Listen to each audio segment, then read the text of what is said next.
Steinbach, Canseco, and Miguel Tejada. We are thrilled to have several past Athletics Hall of Fame inductees and family members here with us today, including the great Dennis Eckerson,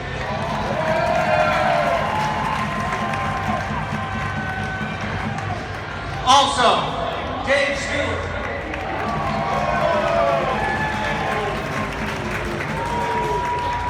Ricky Henderson,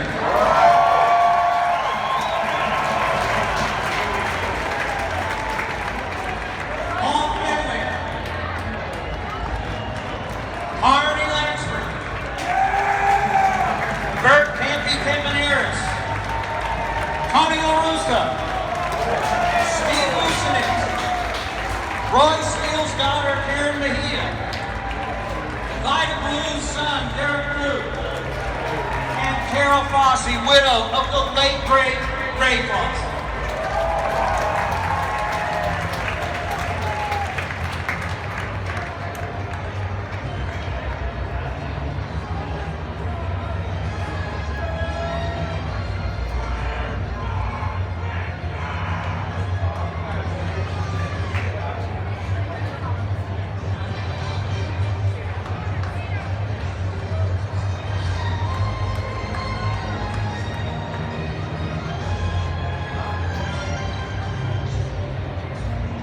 Our Hall of Famers beside me today will help introduce our new inductees and present them with their Hall of Fame jackets.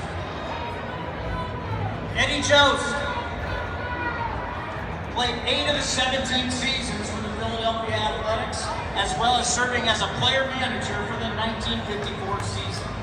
The San Francisco native from Mission High School was a 2-time All-Star, a member of the 1940 World Series champion Cincinnati Reds, and Joost played various infield positions. Most notably, he was a shortstop for a middle infield that turned a remarkable amount of double plays.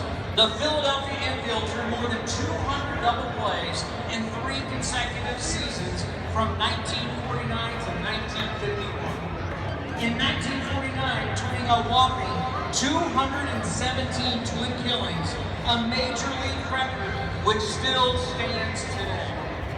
Joost could get on base and walked at least 100 times in 6 straight seasons from 1947 to 1952. A round of applause for the newest Athletics Hall of Famer, Eddie Joost.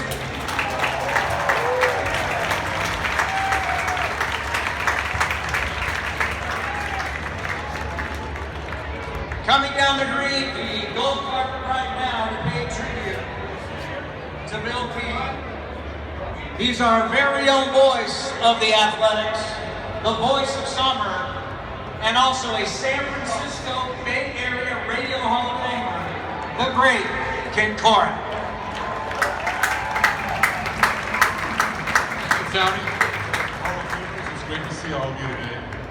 Thanks for coming to tonight's game and this wonderful ceremony. The last time I had an event for Bill was at his memorial, which was next door at the arena. And I followed Al Davis to the podium, which was kind of a daunting assignment. Davis closed his remarks by bestowing upon Bill the cloak of immortality. Only Al Davis could do that. But if anyone was deserving of the cloak of immortality, it was Bill King. Going back to his days with the Raiders and the Warriors, Bill graced the Bay Area airwaves with his passion, his pinpoint descriptions, his raw emotion, and more than anything else, his authenticity. That's what the A's were looking for when Bill was hired in 1981 to work alongside Lon Simmons, a legendary broadcasting pairing in the Bay Area, and a stroke of genius on the part of the A's. He brought credibility to a franchise that at that time certainly really needed. I've been asked a million times what it was like to work with Bill. Well, it was a thrill a minute. So many times after a great call, and he would rise to the occasion with his signature crescendo holy Toledo, It took me back over 30 years. Those years I listened to Bill before we ever worked together. It could have been intimidating, but it wasn't working with Bill. He was such a perfectionist, and he was so set in his ways, and also so well versed, as most of you know. I think being a Renaissance man doesn't do justice to Bill. From the opera and ballet, to his crazy food concoctions, to his love of Russian history, his speaking of the Russian language, and his impressionist painting. Every day was an adventure, and he was always gracious and warm to me throughout the 10 years we worked together. The following point, I think, can be debated, but over the long and glorious history of the A's in Oakland, I don't think anyone meant any more to this franchise than Bill Campbell. He loved the A's, and the A's fans loved him back, as if he was a member of the family. For 25 years, he told the story of the A's as a great author would, like a book you never wanted to put down. I always felt that his devilish look, with the beard and the mustache and the long black hair that was flowing, at least in his earlier days, kind of embodied the irreverence and the spirit that we've all felt here at the Coliseum. His voice will live on forever. Ricky's 939th stolen base. Stu's no-hitter. The list is endless and was punctuated by Bill's legendary call of Scott Hatterberg's home run for the A's 20th win of the winning streak in '02. That was Bill at his finest. Nobody could capture trauma at the end of the game like Bill. He lived for those moments, and he always delivered. In July of 2017, my wife Denise and I spent a magical weekend in Cooperstown on the occasion of Bill joining the all-time greats of the game as he received the Ford C. Frick Award, emblematic of broadcasting excellence from baseball's Hall of Fame. And I know all of you A's fans shared in the glory of that moment and how much that meant to you. The first time that Bill and I had dinner in Phoenix before spring training in 1996, along with Ray Foster, Bill laid down the law. One thing that he told me was that when I throw it to you for one of your innings, you can never thank me. Well, on behalf of all of us who were graced by his presence and enthralled by his brilliance, I'm going to break one of those rules. Bill, thank you on behalf of all of us with the A's and the A's fans. It's my pleasure now to bring out Bill's daughter Kathleen, who was so eloquent and wonderful in her speech accepting the Frick Award for Bill during that day at Cooperstown. Kathleen, and we'll present Kathleen with the Hall of Fame green jacket as well.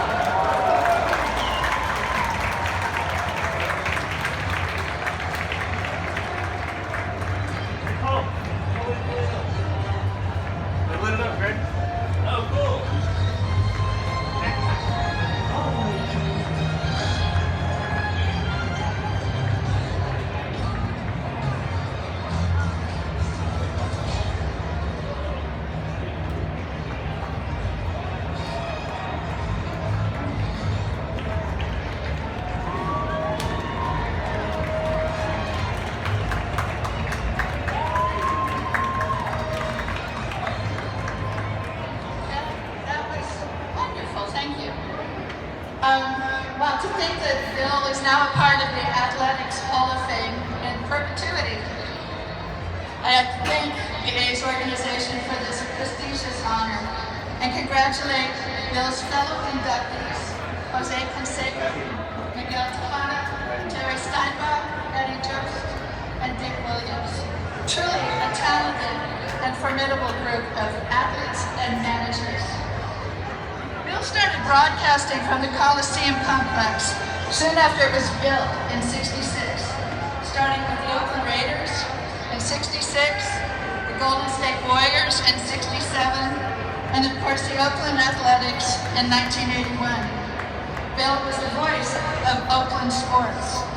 He put in decades with each team, and for a short while, he announced all three teams in the same year.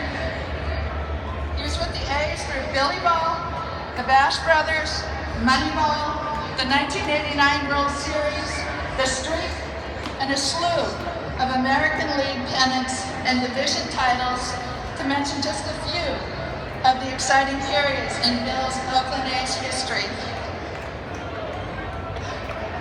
Bill truly appreciated his fans, and he would be so honored by this inclusion in the Oakland Athletics Hall of Fame. Thank you.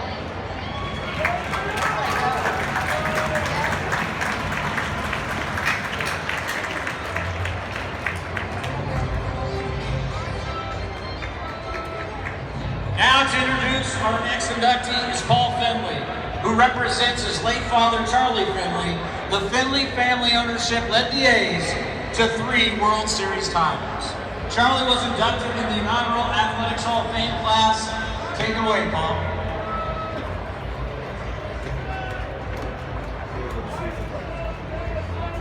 Thank you. Good afternoon.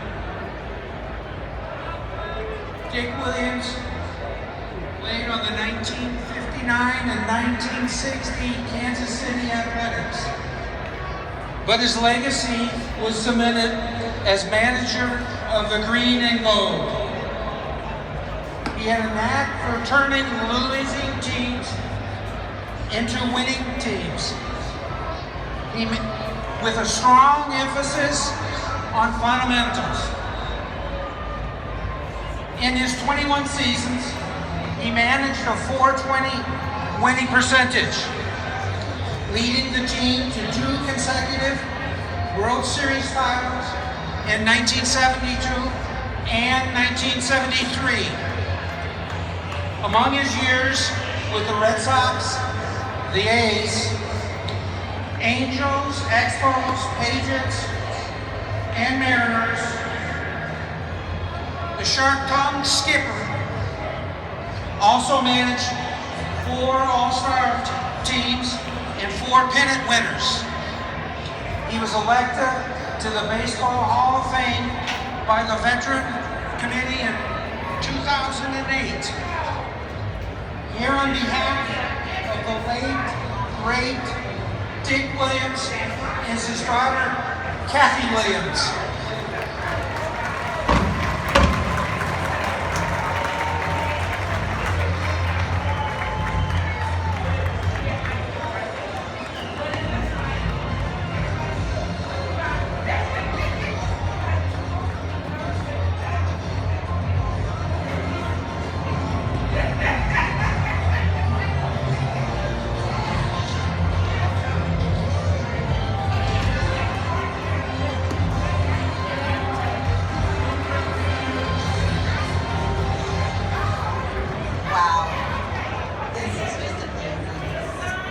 I want to thank the Oakland A's on behalf of my father and my family that's here today. I've always loved the stadium. My dad loved the city. There were wild things that happened in the early 70s. Do you remember Hot Pants Night? Can't do that right now. Mustache Night. Anybody sporting a mustache got in free. My dad was encouraged by Charlie Finley and most of the other players to grow a mustache. He had that mustache for the rest of his life. I don't know if I guess it was mentioned that he was part of the Kansas City Athletics.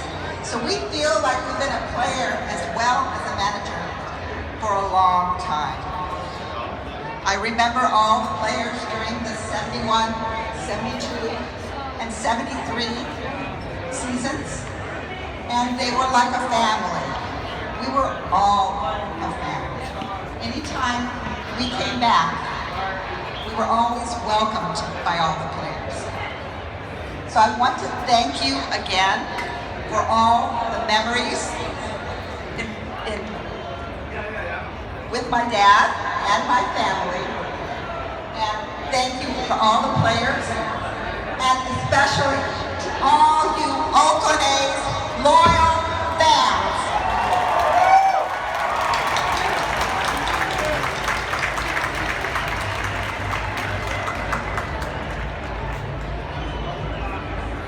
Now introducing our next inductee, a Bay Area kid who became a Bay Area legend. Athletics Hall of Famer, the great Carney Lanford.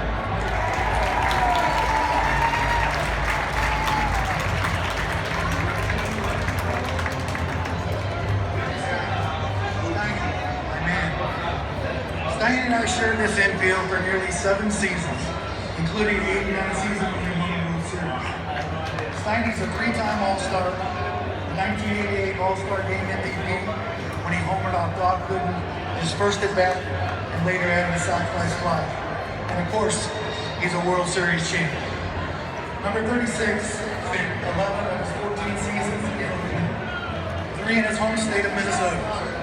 He was called up during the 86 season as one of the few players who homered in his first major league at-bat against a pretty good left-handed starter from the Cleveland Indians, Greg Swindell.